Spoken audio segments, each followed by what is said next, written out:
2036లో భారత్లో Olympics games నిర్వహించేందుకు భారత్ సిద్ధమవుతుందని కేంద్రం ప్రకటించింది. గత 10 ఏళ్లలో క్రీడలకు భారత్ వేదికగా నిలిచిందని తెలిపింది. వీబీజీరామ్జీ పథకంపై కాంగ్రెస్ లేనిపోని ఆరోపణలు చేస్తుందని కేంద్ర మంత్రులు మండిపడ్డారు. వచ్చే అసెంబ్లీ ఎన్నికల్లో తమిళనాడులో ఎన్డీఏదే అధికారమన్నారు. దేశంలోని కార్మికుల రక్షణ కోసం అన్ని చర్యలు తీసుకుంటున్నామని చెప్పారు. భారత్లో ఒలింపిక్స్ 2036 క్రీడలను నిర్వహించేందుకు పూర్తి స్థాయిలో అన్ని చర్యలు తీసుకుంటున్నామని చెప్పారు ప్రధానమంత్రి నరేంద్ర మోదీ.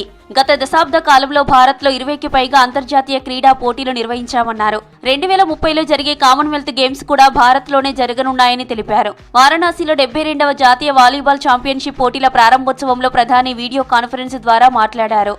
2030 के कॉमनवेल्थ गेम्स भी भारत में ही होने जा रहे हैं. भारत पूरी मजबूती से 2036 ओलंपिक की मेजबानी के लिए भी तैयारी कर रहा है. కేంద్ర హోంశాఖ మంత్రి అమిత్ షా తమిళనాడులో పర్యటించారు. అధికార పార్టీ డీఎంకేపై తీవ్ర విమర్శలు చేశారు. ఏడాది ఏప్రిల్లో జరిగే అసెంబ్లీ ఎన్నికల్లో ఎన్డీఏ సర్కార్ అధికారంలోకి వస్తుందన్నారు అమిత్ షా. స్టాలిన్ సర్కార్ హయాంలో మహిళలు, ఆడపిల్లలకు భద్రత లేదన్నారు.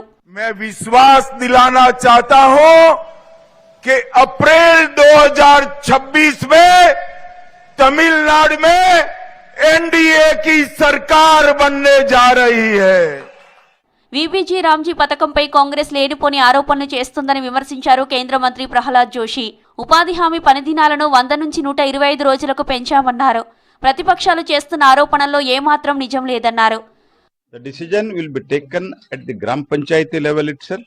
Only thing is through GPS and biometrics, everything through technology, it is properly being monitored because we want that. భారత శాస్త్రవేత్తలు రైతుల కోసం 25 పంటలకు సంబంధించి 184 కొత్త రకాలను అభివృద్ధి చేశారని చెప్పారు కేంద్ర వ్యవసాయ శాఖ మంత్రి శివరాజ్ సింగ్ చౌహాన్. విత్తనాలే వ్యవసాయానికి జీవనాడి అని, ఈ విత్తనాలు వీలైనంత త్వరగా రైతులకు చేరేలా చూడడమే తమ ప్రయత్నమన్నారు. बदलते हुए मौसम में भी कैसे वो अच्छा उत्पादन दे सके, ज़्यादा तापमान में, ज़्यादा ठंड में, ज़्यादा बरसात में टिके रहें, उसमें भी कैसे अच्छा उत्पादन हो पाए. और उसके पीछे हमारी अच्छी किस्मों की बहुत महत्वपूर्ण भूमिका है. हमारी कोशिश है कि ये बीज जल्दी से जल्दी किसानों तक पहुंचे. దేశంలోని కార్మికుల రక్షణ కోసం కేంద్ర సర్కార్ అన్ని రకాల చర్యలు తీసుకుంటుందన్నారు కేంద్ర మంత్రి మన్సుఖ్ మాండవీయ. కార్మికుల ప్రయోజనాలను పరిరక్షించే 4 కార్మిక చట్టాలను ఈ మధ్య అమలు చేశామన్నారు. जो 40 इयर्स एबव है उसको कंपलसरी हेल्थ सिक्योरिटी की गारंटी मोदी जी की ओर से मिलेगी. ये श्रम कानून हमारे प्लांटेशन वर्कर्स के सोशल सिक्योरिटी राइट्स को बढ़ाएगा और प्रोटेक्ट करेगा.